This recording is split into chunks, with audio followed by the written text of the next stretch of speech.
And in organisations, I think the thing we don't do is really try and understand human nature and work with it for its hideousness and its wonderfulness. We don't do it. We go through psychometric tests or whatever, but we won't pay it serious attention. Organisations frequently come a bit unstuck. Welcome to Another Door podcast. Another Door is a place that you come to when you're rethinking your work, whether it's job loss, a career change, or you just want to rethink how you are doing your work right now.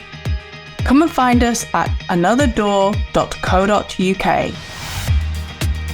So the book title of my guest today caught my eye, All That We Are, a really powerful book title. Gabriella Braun talks about human behaviour at work. Okay, when I started reading it, it's storytelling, very impactful storytelling. So I invited her on to talk about how she decided to do the book, which is interesting in itself, as well as talk about some of the key parts of the book that stood out for me, because I think they're all really interesting when it comes to rethinking work, understanding our relationship with work and who we are and what we can do to change work and what it means to us. So I hope you enjoy our conversation. As usual, please let me know. Drop me a message. Tell me what you got from our chat and go and read the book. I can highly recommend it. Gabriella Braun.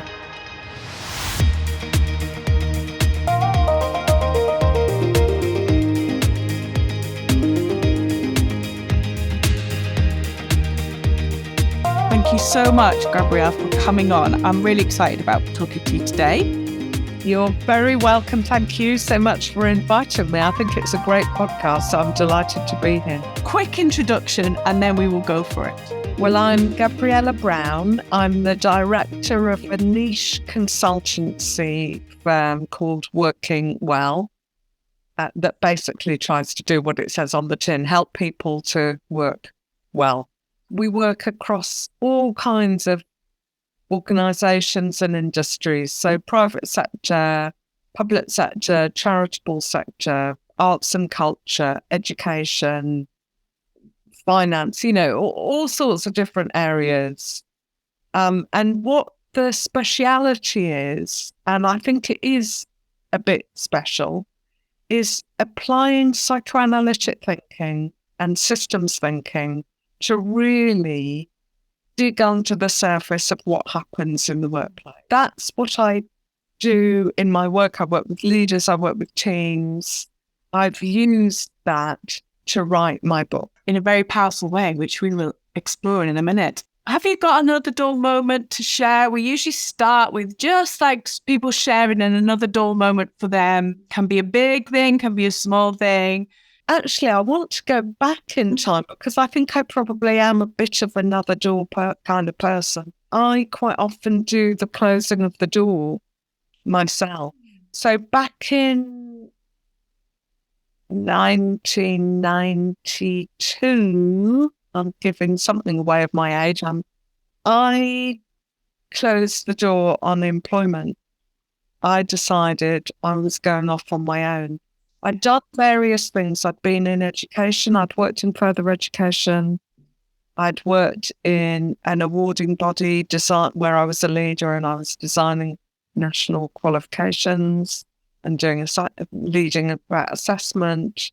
I worked in staff development and training. And in each place I had to be a further education person or a qualification person or a trainer. I couldn't bring the things together. And then I thought, I want to bring it together. And I decided to go off on my own. I mean, that's one reason. And that's a very real reason. The other reason is I had a couple of hideous experiences in the workplace. And that also pushed me to want to not be there. So I resigned from work and people said to me, oh, you must have lots of work that you're going to do as a freelancer? And I said, no, I haven't got any, because I don't think I can get it while I'm still working. I can't look for freelance work while I'm working. Oh, they said. And they said, oh, well, you must have really healthy savings. I'm like, no, I don't have that either. So that's what I mean. I think I'm a bit of another door kind of person. I think to make that move, which sounds a bit mad, I had to leap. My way was to leap. And I became a freelancer, went self-employed, and it really suited me. So that was a fairly big another door. And as a freelancer, I could combine things together. Yeah. Then I set off on a different path, because also I felt I was being too reactive to what I was offered. And actually, it was getting a bit, it wasn't where my passion was. So then I decided to follow what became the kind of thing I'm doing now. And I trained and retrained to do that. Yeah. And I suppose more recently, this was a bit of a different another door, but I got the deal to write the book on the 7th of February 2020. We had no idea what was about to hit us. No idea. And I'd started the book forever ago, but for this version, I'd written 3 sample chapters and a very detailed proposal, and I had a year to write the rest of the book. And COVID happened, lockdown happened, my work fell off a cliff. It came back, but initially it just fell off a cliff.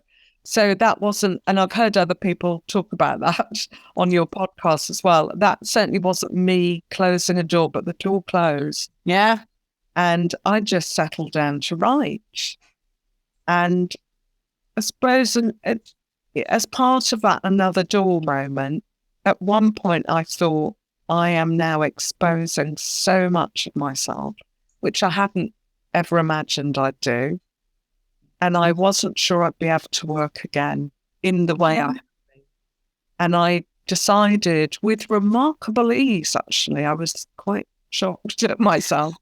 I thought, okay, the book takes priority. This is what I believe is right. Work if I have been, so be it. I love the very first thing you said there about bringing things together that couldn't be brought together in a traditional structural sense. Yeah. And that was your reason.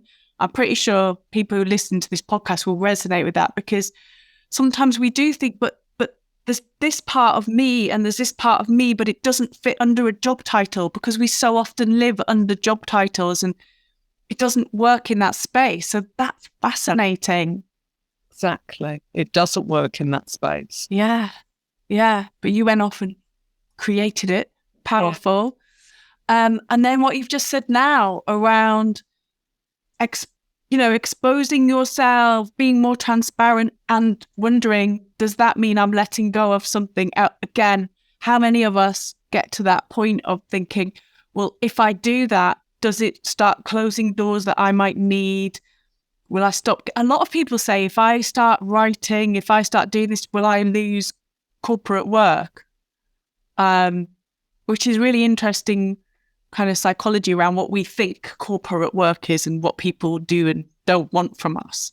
And I'm guessing you didn't actually lose a lot of work. I wasn't, because I tell readers so much more about myself than I would ever tell. But I have found a few clients have come to me on the back of the book. Yeah.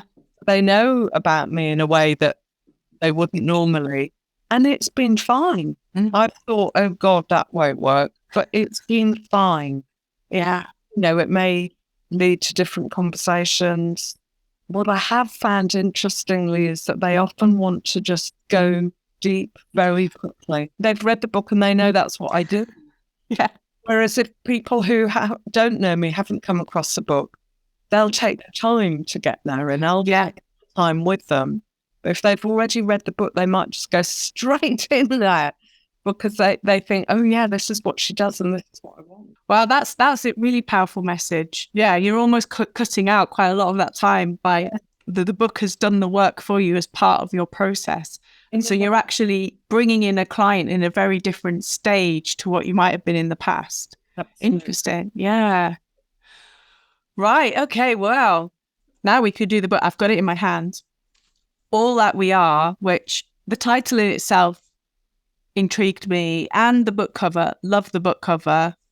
I am a complete book cover fanatic. I think my publisher did a brilliant job on the book cover. Brilliant job. I absolutely love it as well. They just got it. It's just kind of, you don't know what you're looking at first. I don't know if I can show that for people. I'll put a picture of it on our notes, but you don't know what you're looking at. And then you're like, oh, wow, it's a building, it's people, it just draws you in. And then you realize, oh my God, that's what the book is. It's people. It's so clever. Anyway, we're not here to talk about book covers. I've got to stop that. So the thing that hit me about your book, I'd love to know if you did this intentionally or it just came out.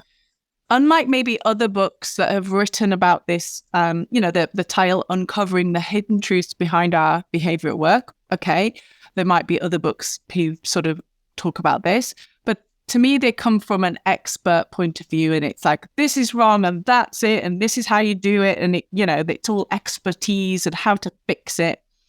Your book is not that. Your book is storytelling the whole way through. And at points, you read it and the story, and then you think, oh, she's going to tell me how to work this out at the end. And then you just kind of leave it. And you think, oh, wow, that's so powerful. So I would love to know, what was your intention when you started to write the book? How did you go about it? What was the idea? And how did it become this thing, which is just this journey of storytelling? I absolutely love the way you describe the storytelling, and that you say you think you're going to be told how to do something and then you're not. I wanted to do some of that. So it's so lovely to hear that. Thank you. How I started was a million miles from where I ended. Yes. And I knew always, I absolutely knew I did not want to write an academic book. I didn't want to write for people like me that know this particular field. I wanted to write actually, I started by writing for leaders in any organisation that were interested in people and what happens to people, and using my application of psychoanalysis, which really digs deep into the human psyche and the unconscious. But at the beginning, I didn't really know what it would look like. No. And also, I didn't have the skills as a writer to do what I have now been able to do. I couldn't have done it. So actually, for a long time, I think I took the writing very seriously. And in a way, that was another door, because I discovered that I loved it. I loved crafting, struggling over which word to use in a sentence. It sounds it sounds very pernickety. I loved it. I really enjoyed that. Is it this word? No, there must be a better word. What is it? All of that I really enjoyed. So actually the craft of writing really very important to me. And I got a writing mentor. I much more recently, during lockdowns, I did a couple of short novel writing courses. I developed the art of writing. And I knew, I became clearer and clearer and clearer that this was going to be storytelling. And I had to get good at telling stories. And then I became clearer that it wasn't for leaders. Because in a way, if you write for leaders, you're kind of more going to be doing a bit of a how-to. Yeah. Aren't you? Probably. And there are leadership stories in it, as you know, but it's really that I sort of thought in the end, and it took me a long time to get there, I thought, no, this is for anyone interested in what really goes on behind the closed doors of the workplace. Yeah. Not at all. And I've got to write stories, and I'm not, because stories, I think, are how we make sense of the world. I think that's what we do as people. We need stories to help us make sense of the world. So I thought that's what I'm doing. And I'm not giving neat answers at the end. What to do. Well, it's clever because each story has got a very powerful headline that almost everything hangs on it. And then you can go, oh, that's what it was about. But as you say, you draw people into situations that a lot of people can resonate with really quickly. Did you have to, because the characters and things that you're using, did you have to get permission from people? Did you make up some stuff? Did change the names, change circumstances? Or is it all absolutely factual? I'm really because the whole way through reading this, I was like, oh my God, this can't be true. I did all of the above in terms of disguise. So no real names. I disguised very carefully. So I would mix things up. So they're kind of composite stories. Yeah. And I also occasionally made things up. So what I don't remember if I said it somewhere. Yes, you do sort of say that, yeah. But I might have even said that to me, it's not always factual, but it's always truthful. Yeah. Yeah. So even if I change a fact, I'm still telling the truth about the situations. So they are very real in that sense, but I may change a fact, and I disguise very carefully. When I was worried about disguise, I did ask permission, or I changed things even more radically. And also the publisher, if you do nonfiction, they're very careful. They put it through a 3-way legal check. Yeah. They let anything out. They check it for libel, privacy, and copyright. Yeah. Yeah, yeah. They fascinated me. They really, that kind of got me going. I mean, I was reading this on, 3 levels, one as writer, one as a storyteller, and then just the content anyway. So I was like, wow, this is just amazing. Right. So the book, All That We Are, basically shares lots of different stories of your work, and it's incredible the things that you've done and observed and bringing it all together. And there was a few ones that really stood, I mean, they all did, to be honest, but the one I thought, no, I'm going to have to really choose a few. The first one actually just got me in straight away. The choices we don't know we make. Tell me a bit more about that, because you started off the book and I thought that's really clever. The choices we don't know we make. It took me a long time to figure that out as chapter 1, very long time. But I knew that chapter 1 had got to really grab people. And I thought, what is the overriding thing that I'm trying to get across? And it's about the unconscious. Yeah. Which is why, and I thought, well, if I write our unconscious choices, a lot of people would just put the book down at that point. Like they think, oh, no, thank you. But if I write the choices we don't know we make, that's much more interesting, isn't it? That's much more intriguing. So that's why I started. I wanted, 1, to be true to the very core of the book by going to the unconscious.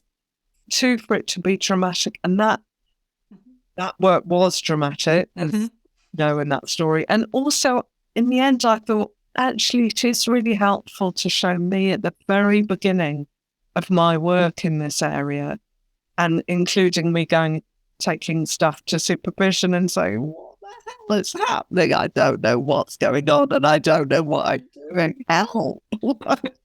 And I could do all of that with that chapter, because that was very early work. Well, I thought that's what was really powerful about it, because you say the story is about a team that you're working with in very difficult circumstances. And I can't believe that you lasted that long with them. I would have been out of there within a day. Incredible work there. But the choices we don't know we make was you're right, not just about the team and what you're observing, but you as well.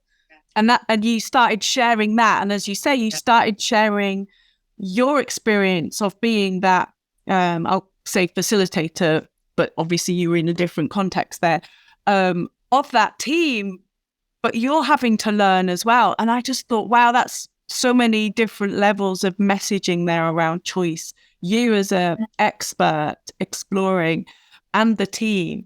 So were you quite conscious of that, how much you wanted to kind of tell the story of what's going on for your clients, but also give to the reader what goes on for you as a person doing this work? I got clear about that. I hadn't been at the beginning at all. And I kind of, if you'd asked me at the beginning when I started writing, I'd have thought that was inappropriate because, yes, I keep myself back. I don't. But I got there and I thought, no, this makes it much more real to the reader, accessible to the reader. And also, really importantly for me, what I'm saying in the book is this is human nature. This is, we're all different and we all have some things in common. Like, in my view, we all, and obviously some people don't believe this, but in my view, we all have an unconscious, and psychoanalysis works with that precept that we have an unconscious. And we all have, again, not everyone would accept this, but again, psychoanalysis shows, and I absolutely believe from my own experience and of myself as well as of others, that we have a constructive side and a destructive side.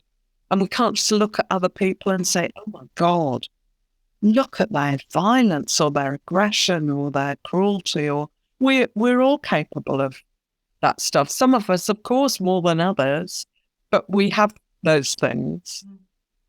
So I realised more and more as I wrote that what was important, if I'm saying this is about human nature, I didn't want to be that expert that you described earlier, where you say you might read books about behavioural work and it's told by an expert, do this, don't do that, I know. I thought, no, I've got to join the reader as being part of this messiness that's called being human. Because if I put myself outside it, then I don't mean what I'm saying. And I really do mean what I'm saying. So I needed to include that. It became very important. Are you looking for somebody to help you rethink your work? Are you looking for somebody who has got something to say, something different? Perhaps you're creating an event, you've got a conference coming up, and you're looking for speakers or workshops that really get people rethinking. Check out our platform with fresh new voices and people who've got something to say. Come and see us at recommended.anotherdoor.co.uk. The message I got from your book was actually sometimes just leave it. It might make you feel unnerved, but just leave it. Allow people time to think for themselves. They don't always need your instruction. Really powerful. So another chapter 4, which was another side of aggression. Why did you pick that one? I mean, I can imagine you had thousands of stories to pick from. Maybe it's helpful for the listener to know that I didn't come to the stories weren't in a filing cabinet marked. The choices we don't know we made. Yeah. So in my mind, I had Bilal, the character in that story. What seemed to me really important was this issue about aggression, because we think aggression is bad. Really wanted to show that aggression is necessary. We can't live without it.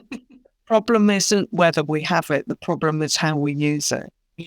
And in fact, if we don't have it or can't use it, we're in trouble. So this is a story about someone who is very, very worried about their aggression and doesn't use it and gets, treated very poorly by the organisation, because the organisation kind of walks all over Bilal, because they know, not that they've sat down and thought, oh, well, we can walk all over him. He's not going to stand up for himself. But they know by experience he doesn't. He's the yes man. He goes along with everything. He works his socks off to try and sort everything. I'm sure we all know people like that. Yeah. Or we've been that person, that we will do everything to try and sort everything. And we won't stop and say, actually, no. And you, before you get me doing that, you need to sort out this, because you're making this completely impossible. And it wasn't deliberate, but they had set him up to do something impossible. And like, I think quite a lot of us, he took on the impossibility as if it was his defect. You know, other people would have been able to. It was somehow him that couldn't manage. He got very depressed. He was in a really bad way, actually.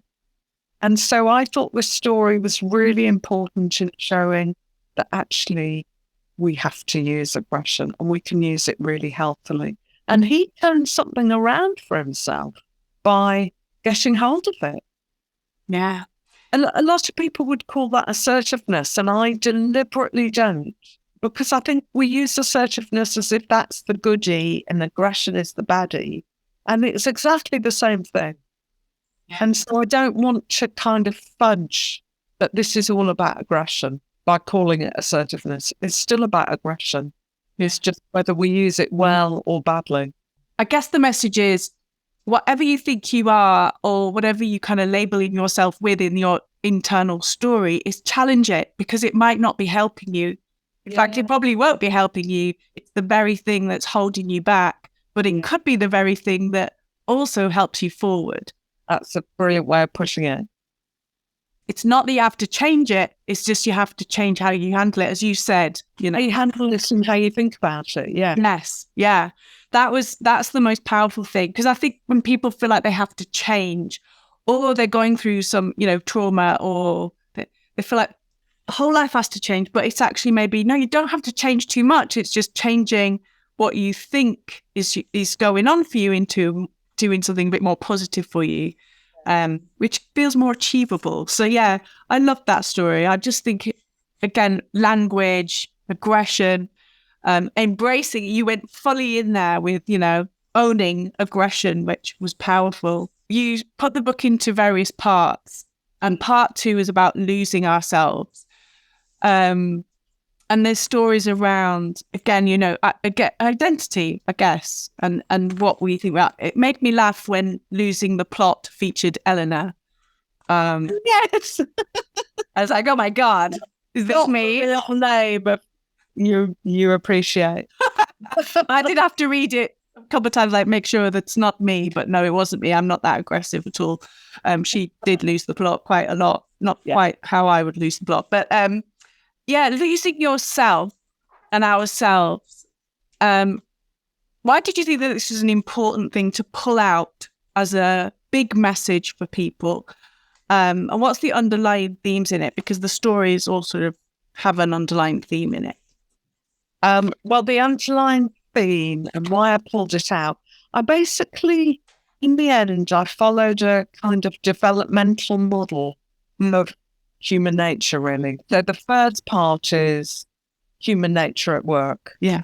And I got the basics. Aggression is one of them.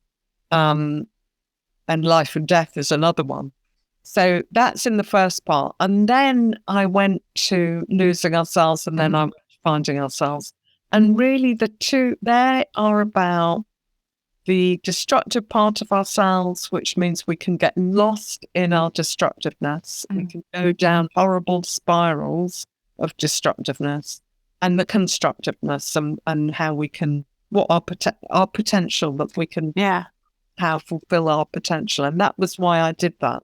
And also in developmental terms, we are in that difficult place earlier than we're in the more constructive place. And then of course, they're all mixed about, and we swap and change. Yeah. We're not static. So that that was the idea of that. But the other theme that's behind some of that is that I think we're very scared of mental illness. And I think we see it in very rigid terms. So in that one that you mentioned, Losing the Plot, it was the board of an organisation that really kind of went mad. Yeah. And I had to think about how I had gone mad.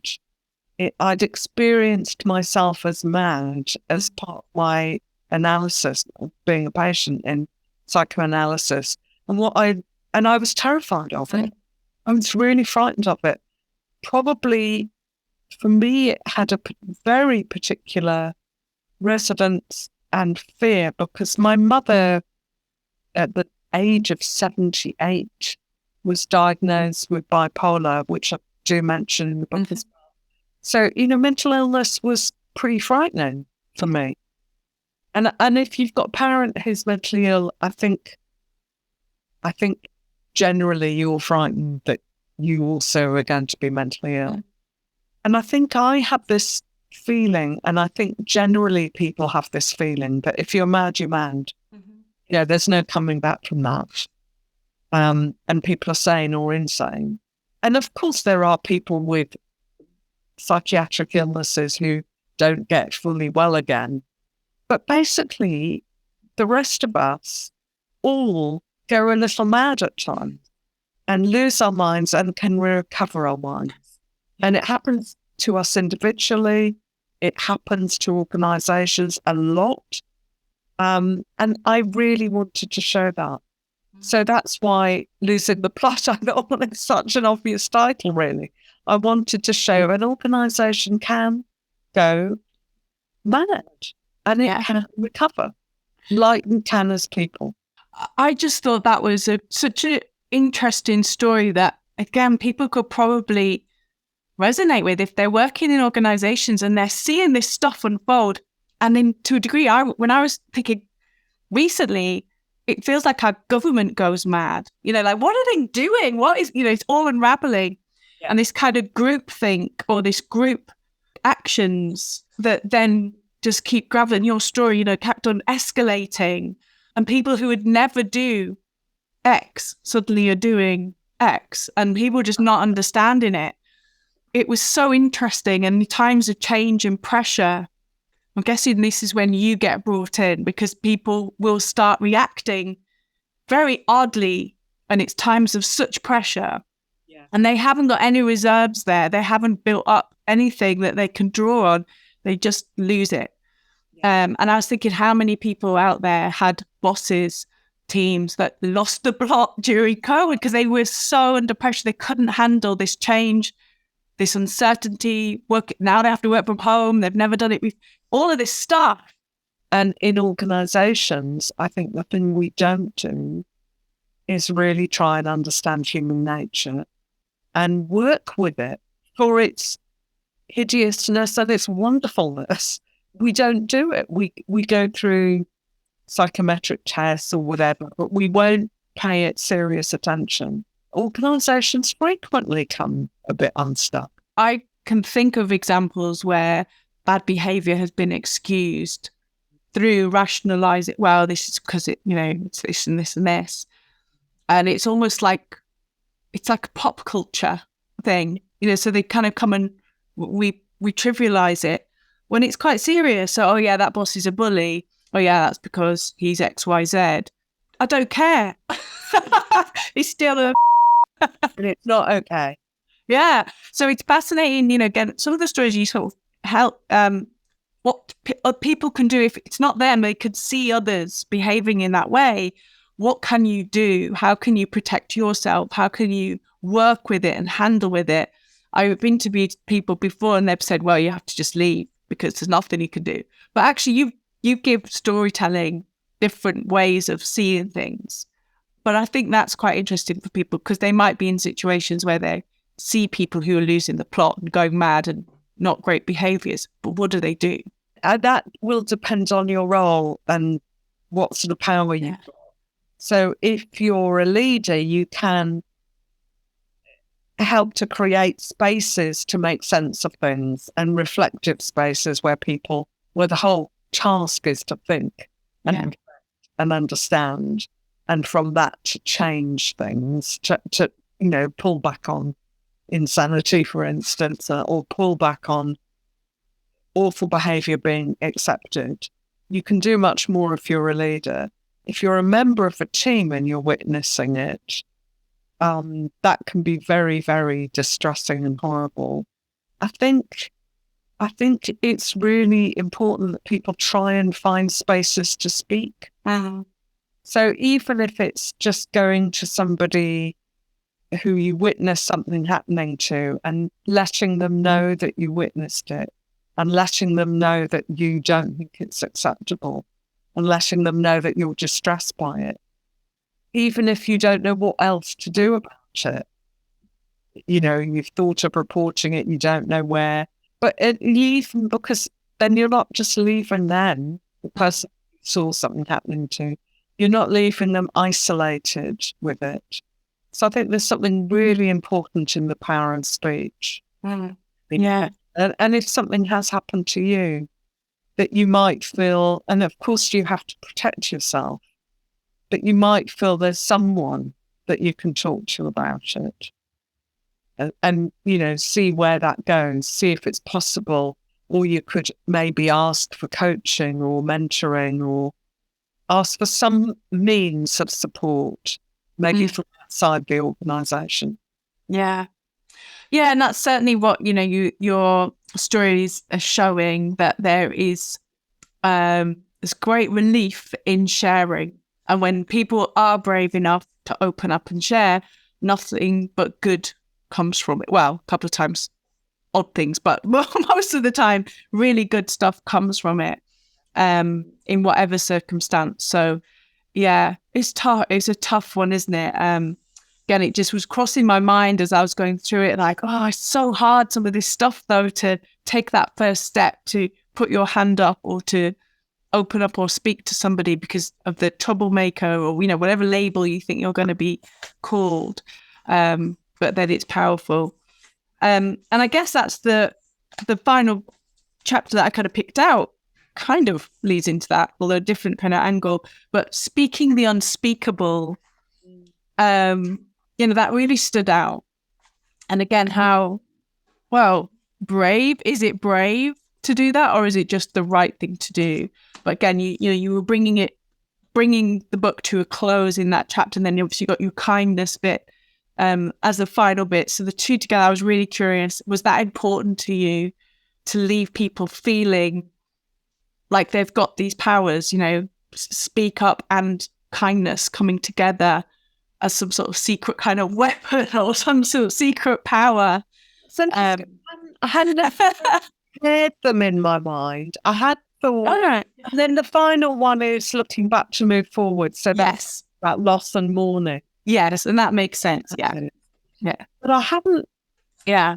It's an interesting thought, but they're paired in a way. It was funny because I came up with this idea of this chapter speaking the unspeakable, and then when I got to it, I thought, what am I going to write? I don't know what to write. I have no idea what to write. And then I thought, oh my God, what about your story? What about the story? What do you mean you don't know what to write? That's where you have to start. But it was so, it must have been a very unconscious thing that I labelled that title. I titled that chapter Speaking the Unspeakable, because I hadn't thought that I'd talk about that. Yeah. Okay. Yeah. And it wasn't a plan. Yeah. I suddenly thought, oh my God, well, of course that's where I start. I have to start with the power of my family history. Yeah. So much wasn't spoken. Yeah. What that did and why. And a lot of that realisation, like the stuff that I realised that's part of what motivates my work. Yeah. I only realised that in writing the book. So the book was, there were at times I thought, oh my God, this is like being an analysis again. I'm discovering more that I hadn't known before. Yeah. that process of self-discovery and self-awareness goes on. Yeah. That's what I thought, and that obviously you'll understand from reading that chapter. It means a huge amount to me, huge amount. And for listeners, maybe just to say very quickly, during the first lockdown, my sister, for want of something to do, started looking into our family history, and the discoveries were so shocking and awful, and left us kind of reeling that we hadn't known about people who were murdered in the Holocaust. We hadn't known at all about all of them. Yeah.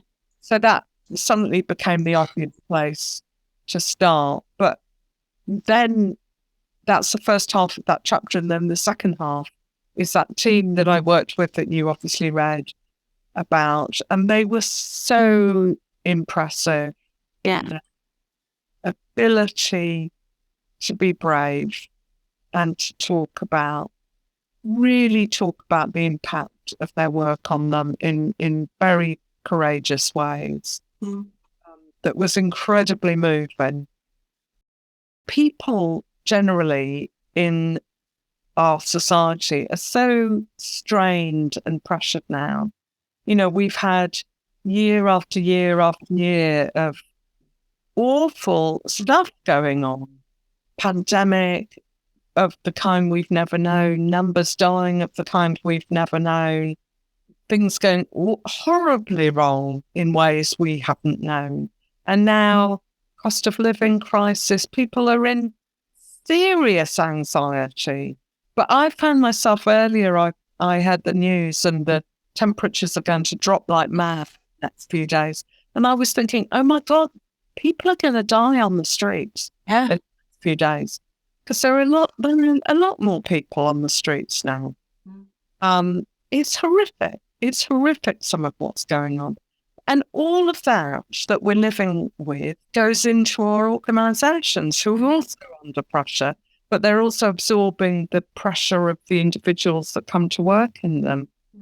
So actually, at times like this, it can be incredibly hard to be kind because, I read a piece in the FT not long ago about rudeness.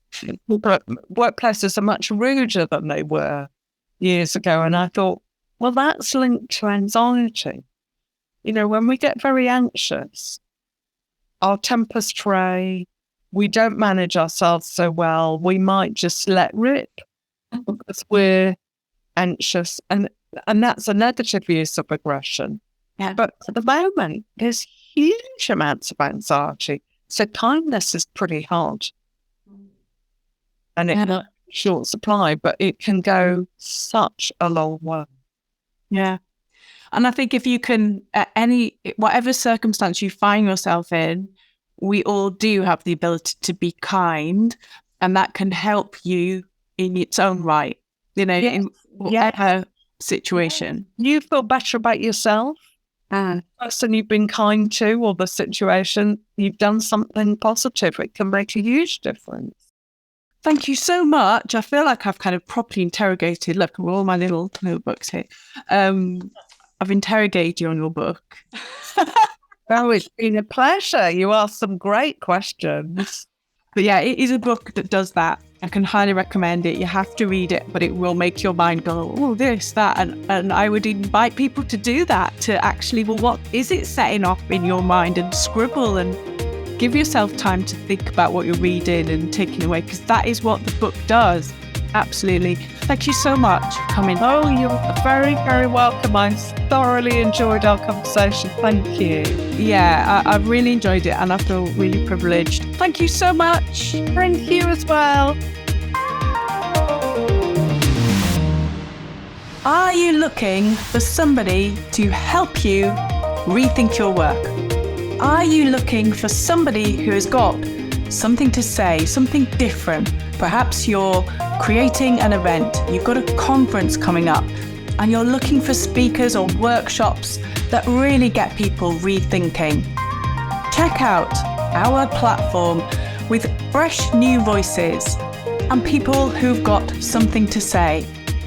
Come and see us at recommended.anotherdoor.co.uk. Love this podcast? Give us a 5-star review or rate us on Spotify, Apple, or wherever you get your podcasts.